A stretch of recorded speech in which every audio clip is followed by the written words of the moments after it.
Handa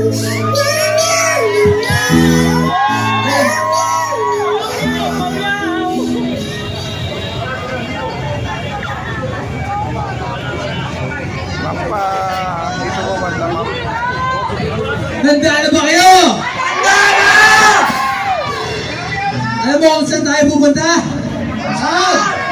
Arnay State, Tasmanian Village. Let's go! Let's go!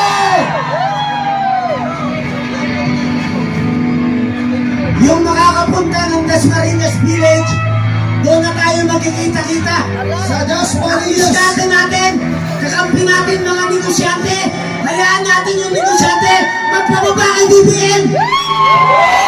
Magpunta na tayo. Dasmariñas. So, quick question lang. Ano yung na-expect nyo ngayong gabi? Ngayon, well, to start pa lang natin to. So, ito yung first day natin and we will grow stronger and stronger. Next time, surprise na tayo kasi ngayon nakapaganda sila ng mga 2,000, 3,000 policemen sa loob ng Forbes Park. Next time, surprise na hindi nila alam kasi alam naman yung mga magnanakaw, hindi na sinasabi kung kailan sila magnanakaw. Kaya hindi natin sasabihin kung kailan tayo magpo-protesta, okay? Okay. Paano ka namin masusuportahan? Sa FB, just show your support online. Kung may mga protest tayo laban kila Marcos, kila Romualdez, sa lahat ng mga magnanakaw, you can always go kasi this is our country and tayo, kung hindi natin uupisan to, walang magbabago. We love you, Kiko! Sino yung mga dapat targetin? Martin Romualdez and Yes. Martin Romualdez at si Bongbong Marcos. Sila talaga yung pinaka-mastermind ng lahat ng yan. It's impossible na wala silang alam dyan at wala din silang ginagawa laban sa korupsyon. Kaya posibleng pinoprotektahan nila lahat ng mga korupto. Okay. Kung sakaling mapabagsak yung gobyerno, sino ipapalit? Kahit sino, basta wag lang si BBM. Okay. Lang sila. And anyone except Marcos. Wag lang sila. Kahit si Bimbi Aquino pa ilagay nyo. Kahit sino, basta wag lang si Marcos because anyone, well, practically everyone can bring a good future for our country except for Bongbong Marcos. Yun lang. Pag may bumubusina, bakit Marcos resign na, no? Ang pinakapunot dulo ng ating pagtitipon-tipon ngayon, itong corruption.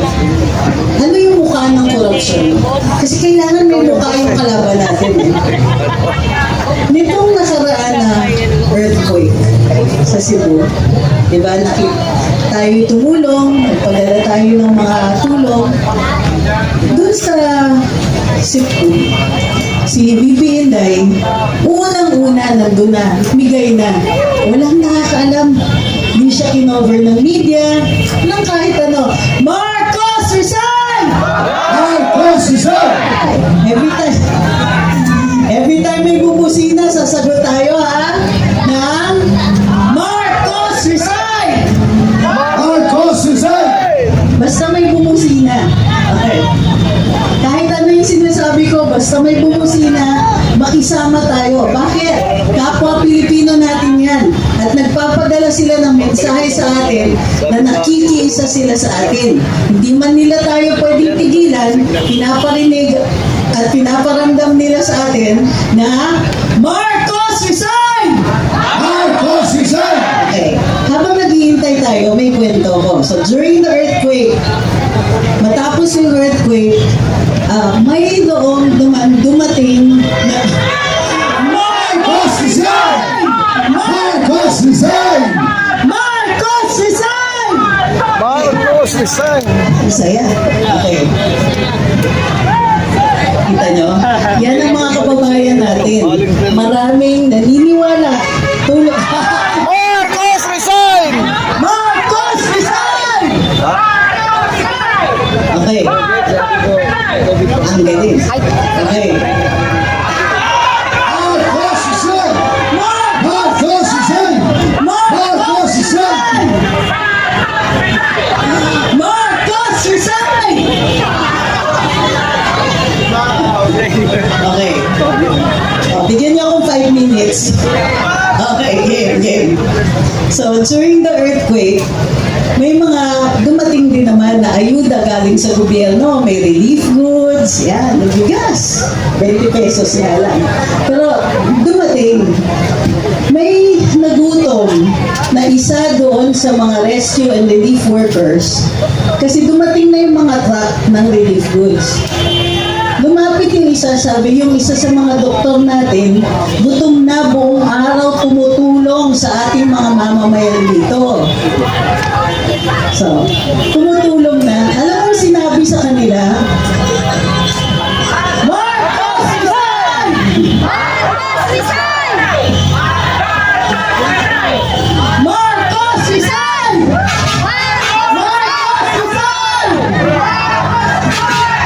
Marcos Rizal! Diba? Alam mo bakit ginagawa ko yan? Para alam nila nakikisa din tayo. Para nararamdaman ng mga tao na hindi man natin sila kasama dito, tuloy-tuloy yung ating pakikibaka, tuloy-tuloy ang Marcos Rizal! Okay. So, ibig sabihin, yung nasa Cebu, yung isang doktor yun or relief worker, hindi pinakain kasi sabi, hintayin niyo muna. Maghintay muna kayo kasi hindi pa daw mamimigay ng relief goods dahil wala pa si BBM. Saan ka nakakita? Yung presidente, kunwari magbibigay ng ayuda, pero pinag-iintay niya yung mga gutom. Hindi lang yun. Marcos Rizal! Marcos Rizal! Marcos Rizal! Marcos Rizal! Okay. Tatagal ba ng mga Pinaghintay ng presidente ang mga taong gutom.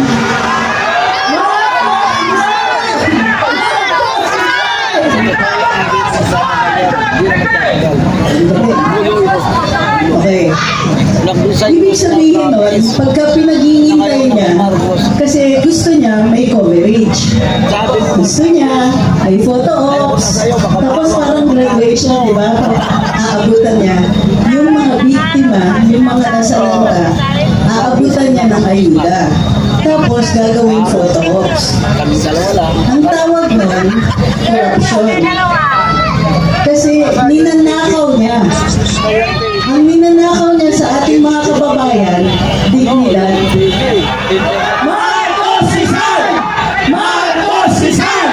Marcos Rizal! Marcos Rizal! Marcos Rizal!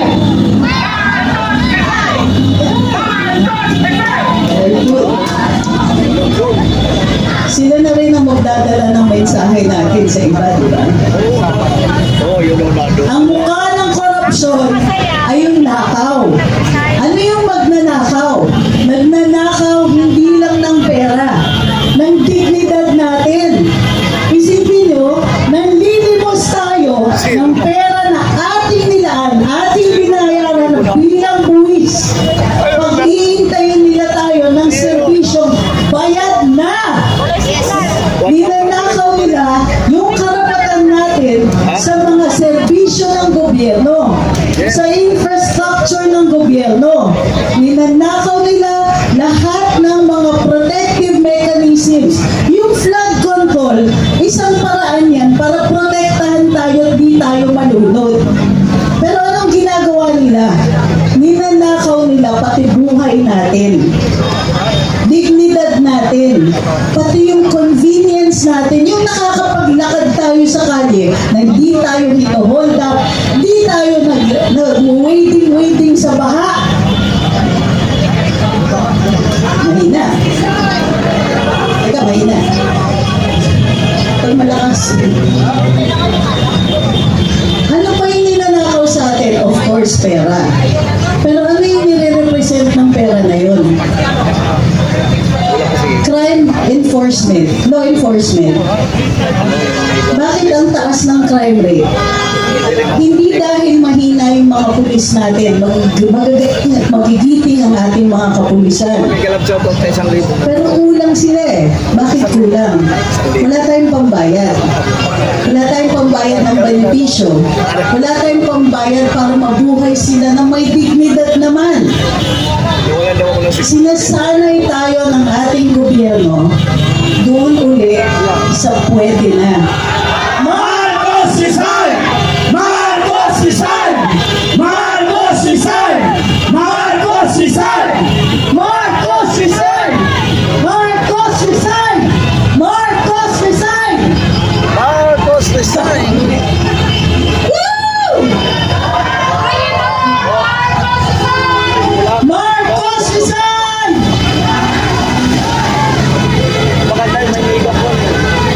tayo, liga po.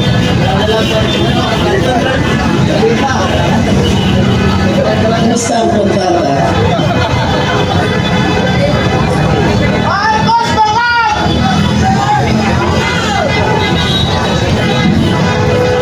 Marcos resign! Marcos resign! Marcos resign!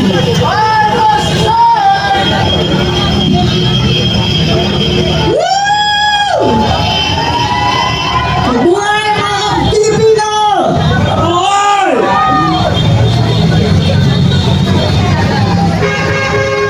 Marcos resign! Marcos resign! Marcos resign! Muli, hindi pera ang ninanakaw sa atin. Serbisyo, infrastructure, kasama dyan ang flood control, law enforcement, depensa sa ating sariling bayan, pati dignidad natin bilang mga Pilipino. Binibenta ni Marcos dignidad ng Pilipino sa mga dayuhan. May mga dayuhan na ayaw ng Duterte. Sila po ay nagdidikta sa ating Pangulo. Pati ba naman yan? Pati yung kapirasong respeto para sa Pilipino sa buong mundo, nabenta na o ninakaw na. At some point, hindi na natin pwedeng tiisin. Minsan, di ba, sinasabi natin, magbabago din yan. Marcos resign! Marcos resign! Marcos resign! Marcos resign! Marcos resign! Marcos resign! Sumali na kayo! Very good. Para dun sa mga nanonood sa atin sa live, sa social media, live ba to? Yes! Sali na kayo. Sali na po kayo. Kasi, gano'ng katagal natin titiisin to? Anong sasabihin natin? Anong ipagmalaki natin sa mga apo natin 5 years, 10 years from now? Na pinayagan natin, ninanakawan tayo, ninanapastahan ng ating karapatan, tapos ginugoyo pa tayo, pudol na naman. Naggagawa sila ng investigative commission daw. Ano yung ICI na yan? Bakit hindi police? Bakit hindi NBI? Bakit hindi ombudsman? Bakit kailangan gumawa pa ng panibagong investigative committee na Marcos resign! Marcos resign! Bakit kailangan gumawa ng committee?